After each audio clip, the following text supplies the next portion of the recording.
السلام عليكم ورحمة الله وبركاته. أهلا وسهلا بكم أحلى متابعين وأحلى أصحاب. فيديو النهاردة فيديو مميز. فيديو النهاردة عن المعمر، الأكلة المصرية الأصيلة اللي الكل بيحبها، ولكن في بعض ناس لسه بتخاف لحد دلوقتي تعمله أو بتعمله ومش بتظبط معاها. تعال النهاردة مع بعض نشوف المشاكل اللي ممكن تقابلنا واحنا بنعمل المعمر. عايزين نشوف التكات اللي تخليه يطلع معانا مظبوط وبالشكل الجميل والوش اللي انت شايفاه الحلو ده. عايزين نشوف كمية الرز المظبوطة مع كمية اللبن المظبوطة. عايزين نشوف ازاي يطلع مفلفل وحلو ومش معجن، وكمان ازاي الوش يطلع بالمنظر الجميل ده، واهم حاجة طريقة التسوية. اول حاجة عشان اظبط المعمر عايزاه يكون دسم، فعشان يكون دسم عايزة كمية من القشطة وكمية من اللبن الدسم كامل الدسم. فكان عندي هنا كمية من اللبن، خدت منها الوش بتاعها وحطيته في علبة واحتفظت بيه في الفريزر لوقت ما استخدمه، لما اعمل معمر اطلعه واستخدمه. لو انت مش عايزة تحبي تعملي الحركة دي ممكن بقى تستغني عنها وتشتري قشطة جاهزة، هتشتري حوالي ربع كيلو قشطة وتستخدميها للمعمر مع اللبن الكامل الدسم. يعني المعمر كل ما يكون دسم كل ما هديكي وش ذهبي ومحمر زي ما انت شايفاه بالحلاوة اللي انت شفتيه في اول الفيديو ده. هنا زي ما انت شايفة انا خلاص احتفظت بالقشطة واحطها في الفريزر لحين اللي انا استخدمها مع المعمر. اما اجي بقى هستخدم المعمر مش هستخدم اللبن ده، لان ده خلاص اللبن ده خالي الدسم. هجيب لبن بقى تاني يكون كامل الدسم، يبقى لبن كامل الدسم زائد حوالي ربع كيلو قشطة للمقدار اللي احنا هنشوفه مع بعض. انا هعملها النهاردة في طواجن صغيرة، كل طاجن على قد فرد لوحده. فانت لو عايزة تستخدمي المعمر في طاجن كبير او في صينية كبيرة ممكن تعملي نفس المقدار، بتزودي بقى المقدار اللي عملناه في 4 طواجن هتعمليه في صينية واحدة. هنا زي ما قلتلك الطاجن بيكفي فرد واحد. هجيب الطواجن الصغيرة ديت، وأول حاجة هعملها ابتدي اللي أنا أدهنها بالسمنة.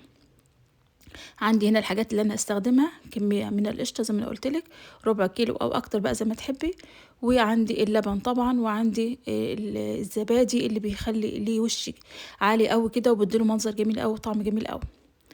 أول حاجة زي ما قلتلك هندهن الطاجن بالزبدة أو بالسمنة، وبعدين هستخدم الرز يكون مغسول. كمية الرز المظبوطة لأي معمر اللبن بيبقى ضعف الرز. يعني عندي الطاجن ده هاخد له حوالي نص كوباية من الرز المغسول، وهحط له كوباية من اللبن الساخن المغلي. اللبن ما يكونش بارد، اللبن يكون ساخن ومغلي. ليه؟ لأن أول ما أحطه في الفرن بسرعة هيعمل لي الوش اللي بيبان كده على اللبن وهو بيغلي، كده بيبقى فيه طبقة كده على الوش. أول ما اللبن يغلي الطبقة ديت هي اللي هتتكون لي الوش اللي احنا هنشوفه في المعمر. فساعة ما يغلي هيقوم عامل الوش الحلو ده. فلازم يكون اللبن عندي ساخن عشان يغلي بسرعة في الفرن، وما يفضلش فترة في الفرن بقى والرز يشرب اللبن ما يعملش الوش. يبقى أول نقطة نخلي بالنا منها إن احنا نعمل ايه، نحط اللبن ساخن على الرز. عندي هنا قبل ما احط اللبن بقى الساخن جبت القشطه اللي احنا هنستخدمها، حطيت عليها معلقه من السمنه البلدي، معلقه هرميه كده، ومعلقه من الزيت. الزيت بيدي لمعه كده للمعمر، وطبعا السمنه البلدي بتديله طعم حلو قوي مع القشطه. هاخد معلقه كبيره من الخليط اللي انا حطيته ده، القشطه على السمنه على الزيت، واقلبها كويس في الرز.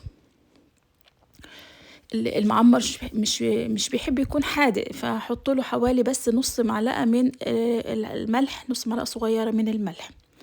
وكمان الحاجة اللي بتودي المعمر في حتة تانية خالص بصراحة، نص معلقة سكر هضيفها للمعمر.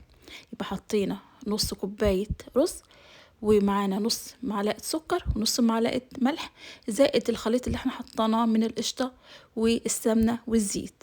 هبتدي ان انا كده بقى خلاص كده المعمر عندي جاهز، ما عادش غير اللبن. بعد ما قلبت كويس في المادة الدهنية اللي احنا حطيناها، ابتدي ان انا احط بقى اللبن زي ما انت شايفة كده، واسيب حوالي قيرتين كده زي ما انت شايفة في الطاجن، عشان لما اللبن بقى يعلى كده في الفرن والرز يعلى ويستوي، ما اللبن ما يفورش بقى وينكب مني، والوش ما يبقاش ليه معنى ولا ظاهر في الطاجن. خلي فيه كده براح علشان الرز لما يستوي ويعلى لفوق كده الوش يبقى ظاهر وما يقعش منك في الفرن. هاجي بقى على الوش تاني بعد ما احنا حطينا القشطة والسمنة اللي في الرز ديت، هبتدي انا اجيب نفس معلقة تانية من الخليط اللي احنا عملناه من القشطة والسمنة والزيت، واحط عليها معلقة من الزبادي زي ما انت شايفة كده، وهبتدي احطها على الوش.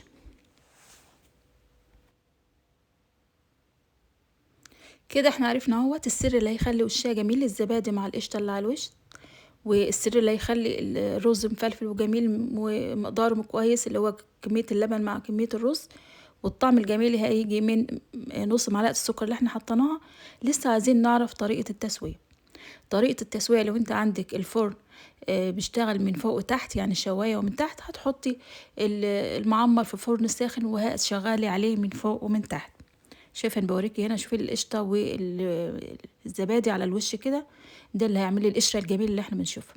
لو انت بقى عندك الفرن زي كده شوايه بس بتشتغل لوحدها والبوتاجاز بيشتغل لوحده، فهضطر احط الاول تحت الشوايه عشان يعمل لي الطبقه اللي انت شايفاها دوت والقشره اللي انت شايفاها دوت، والرز ما يمتصش اللبن بسرعه ويخلي الوش ناشف، لا هيعمل طبقة الوش الأول، وبعد كده أطفي الشواية وابتدي أشغل الفرن لحد ما الرز يبتدي اللي هو إيه يستوي معايا.